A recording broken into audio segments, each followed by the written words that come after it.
ghostly greetings. Holler at your boy Pro. Come with me. We're going to have a journey. Discuss the perils of rising by Brian Keene. Dear Lord. Wow.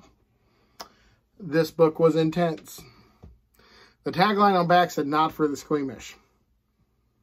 From the Library Journal. They're right. They're right. This was fucked.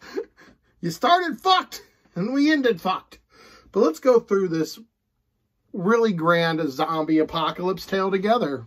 And I will discuss my thoughts. I'm going to do this review a little bit differently. I just tried to do the review the normal way and it just was not working. So I'm going to stick this review with you. But a special thanks to Timmy, because Timmy mailed me book 1 and book 2 of this. I don't know if there's a book 3. But thank you, Timmy, at Lost Cunningham. And I will read book 2 at some point when the therapy ends. Yeah, it's that bad. It's pretty fucked. Okay. So, no spoilers as much as I can. But if you want a complete spoiler-free, I totally recommend this if you love zombies. But you think zombies are kind of stale.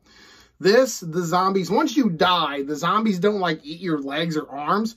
A sort of creature like a Leviathan from Supernatural possesses your body. Now you can like drive and use tools and answer the radio and stuff. More like Return of the Living Dead than Night of the Living Dead. That for my zombie connoisseurs, you're like, oh, yeah. But for, let's say, hypothetically, you're not fluent in the Z lore.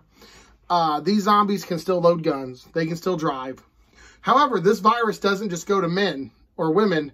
Like man, it goes to like animals. So like there could be zombie deer, zombie rat, stuff like that, which is pretty intense if you think about like, oh yeah, I fortified the house.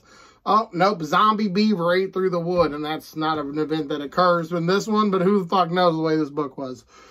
The only real downside to this book, the downside was the characters are a little predictable. And everyone's just a little bit cookie cutter. Like all of them, like your main A and B characters, like, you know, like Jim. And the main plot is a guy named Jim's out looking for his son. It's a little dumb, but Jim and his son have a plot and they meet a priest and he kind of has, but everybody else kind of just has like a quirk. There's a scene with some soldiers and they pick up this girl and they take this girl to the abandoned factory and you're like, well, I know what's going to happen to that poor thing.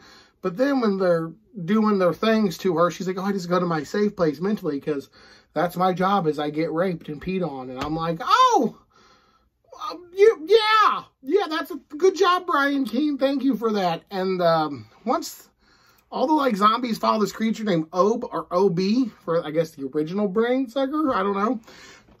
And it kind of takes over and they're kind of like talking about how this is like prophetic and how it's one halves and doesn't.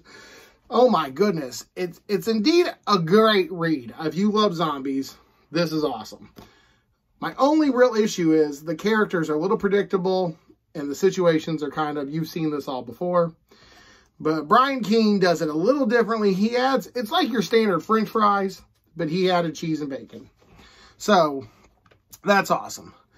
But I'm going to give this overall book, Brian Keene's Rising, a B. It's a zombie apocalypse done a little differently. So it felt new and fresh, but the characters are a little bit of a letdown. I love the situations they're in. And if you love gore, you're going to love this. If you love gore and trauma and you just don't want to be normal anymore, this right here. And I love this cover, dude. This is just an amazing cover right there. I might screenshot that and use that for the thumbnail. That is awesome. But it's been your boy Prue. It's book 2, book review 2 for the year. I'm going to try to do 100 book reviews this year. That's the goal. But it's been your boy Prue. And I love you. Stay creepy. And thank you so much for watching. I appreciate everyone who watches and comments. It just gives me something to do during the plague. And it's 2021. Yay!